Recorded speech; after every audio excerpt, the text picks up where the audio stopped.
Alright, YouTube, what's going on? It's your boy Chris, and I'm just going to come at you with a real quick video about the software processing, photo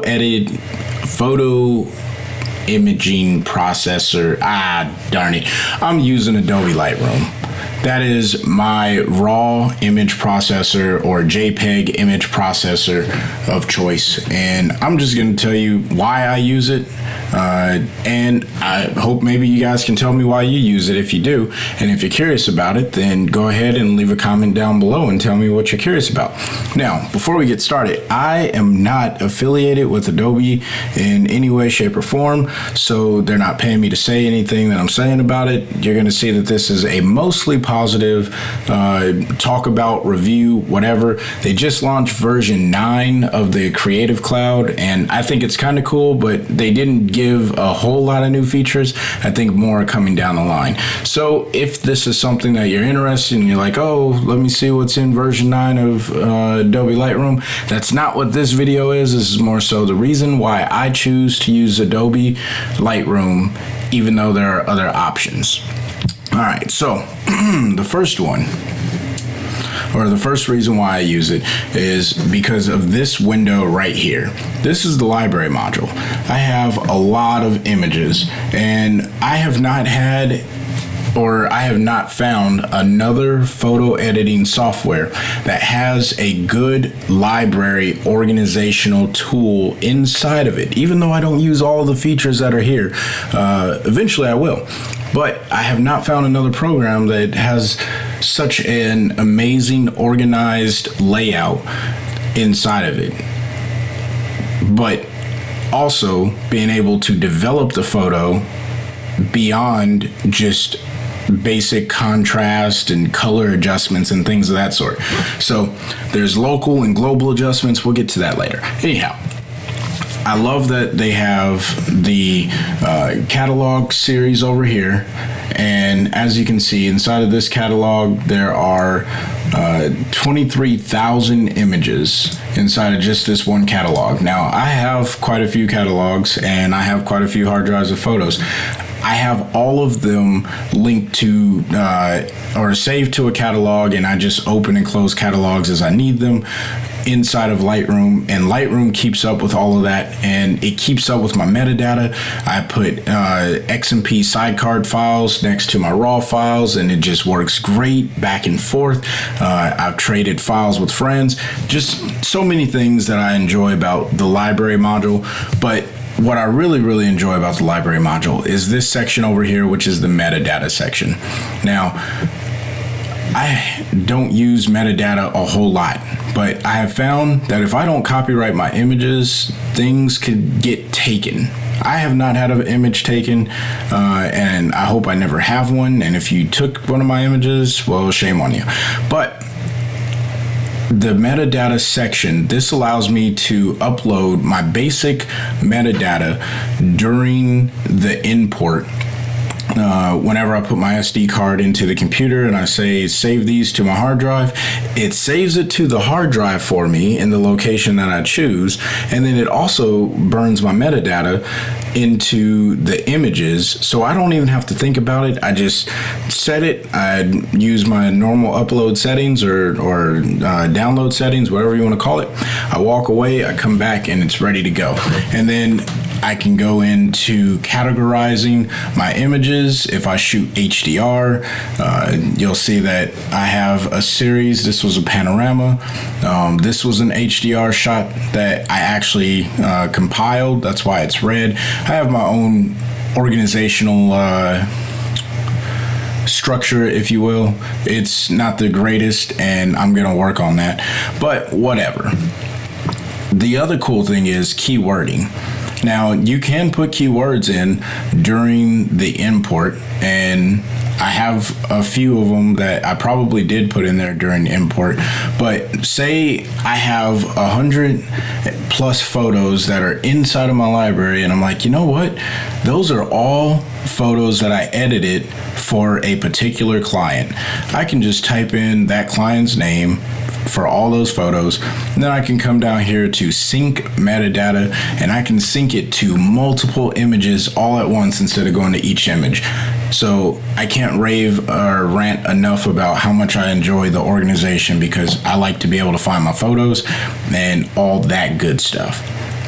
Now, there are a ton of features inside of Lightroom, from tethering. If you're not familiar with tethering, that is attaching your computer through some sort of cable, typically a USB.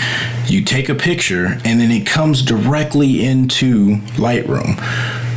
You don't have to take an SD card out or anything crazy like that, even though some cameras force you to put an SD card in it before tethering works. It's just a weird, quirky thing. But nonetheless, you take a picture, it comes into Lightroom, you can do your edits, you can synchronize that over every other picture that keeps coming into Lightroom, so your workflow just goes that much faster. Lightroom, you can use it on a laptop, so you can plug your laptop in when you're out on location, snap a picture, you tether. Tethering is really cool, not what this video is about, but it's a feature that's inside of this software, and you don't have to go anywhere else, because this is your library and your image processing software. So that's one of the things. The other thing is it has an HDR feature, where if you aren't familiar with HDR, that stands for high dynamic range. You take a couple exposures, one under, one over, one that is considered to be the appropriate exposure for the scene, and then you blend those three images together. And what that means, what that gives you, is more detail in the shadows, more detail in the highlights.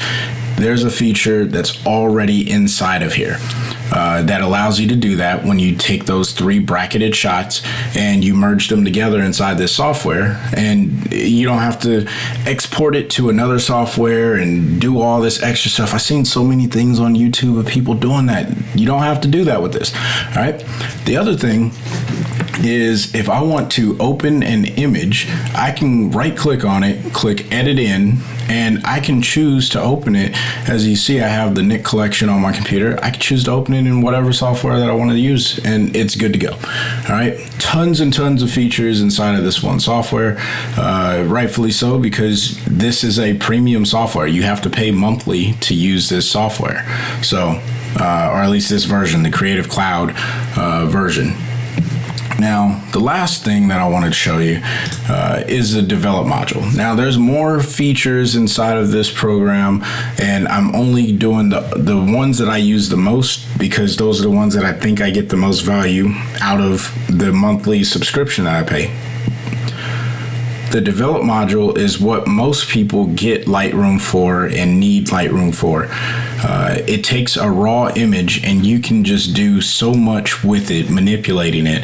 And the people at Adobe, they've been doing this for years. So the features that they offer, the algorithms that come with these little sliders, even if you don't know what these sliders do, it's super easy to manipulate your photo. You just grab one and you mess around with them, and it's like, oh, look, I made a super untextured, really sharply odd dehazed thingy-majig. There you go.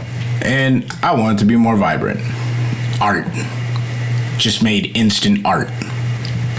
Now, I don't really care for any of that, so I'm just going to go back to the basics. But you get my point. You can do stuff that you don't really have to know stuff to do stuff. All right, you can put tone curves, but one of the cool things is the feature of changing colors.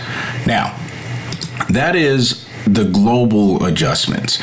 Global adjustments mean that if I want to brighten this photo, I can hit the exposure and everything gets bright, not just one area. However, if I want to brighten just one area, I can go to, well, let me go ahead and put that back to nothing. And I am going to expose just one area here. I want this rock to be brighter. Right there.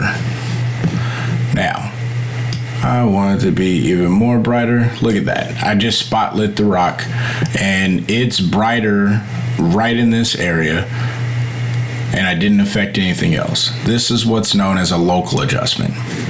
But it gets even better because I can change it to the luminance range. Now, I won't lie to you, I don't know everything about this, and I need to learn more about this, but you can get even more specific to where you want those adjustments to happen. You just have a lot of flexibility inside of this. So I just put a little bit of an exposure on these rocks, and it doesn't even look like I did a whole lot. But when you really toggle this on and off and on, that rock is so much brighter and it doesn't look overdone. That's the power of these local adjustments, and it's inside of each one of these. So you can do the range mask inside of the gradient filter. You can also do it inside of the brush. The spot removal tool is pretty straightforward. You got a spot, get rid of it, use that. The crop tool is super cool because you can make your image the way you actually want to frame it. You have the rule of thirds, and there's I think it's O, yeah. So if you hit O on the keyboard, you can cycle through all kinds of overlays and really get the image the way that you want it to look, based off of whatever overlay that you think makes the most sense to the composition. Which composition, like I am not the most well-versed photographer. I don't know all the cool guy lingo and information, but composition's technical. This makes it less technical because I just follow the guidelines and I put my things inside the image where I want them, cut out the stuff that I don't want. That's it. Voila. Instant art. Magic. Now, who's this program for?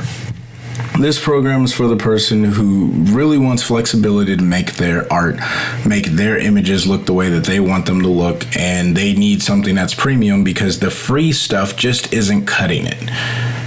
Or you are a person aspiring to become a professional and you need something that's going to organize your photos very well for clients and be able to recall them and send them out and do all kinds of cool stuff like that, because there's a ton of features inside of here that do benefit the professional photographer, especially as you start to get thousands of images that you have to edit in a month and then send those off or upload those to a web-based server, anything of the sort.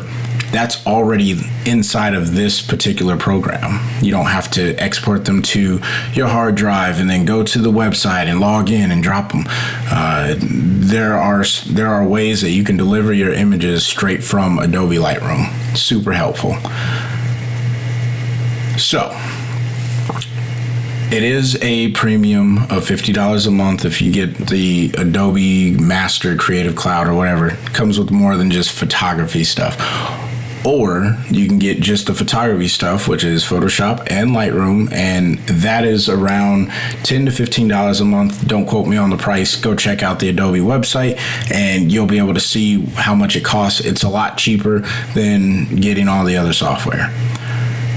So, if you really enjoyed this video, go ahead and smash the like button. And if you didn't enjoy the video, then hey, I understand.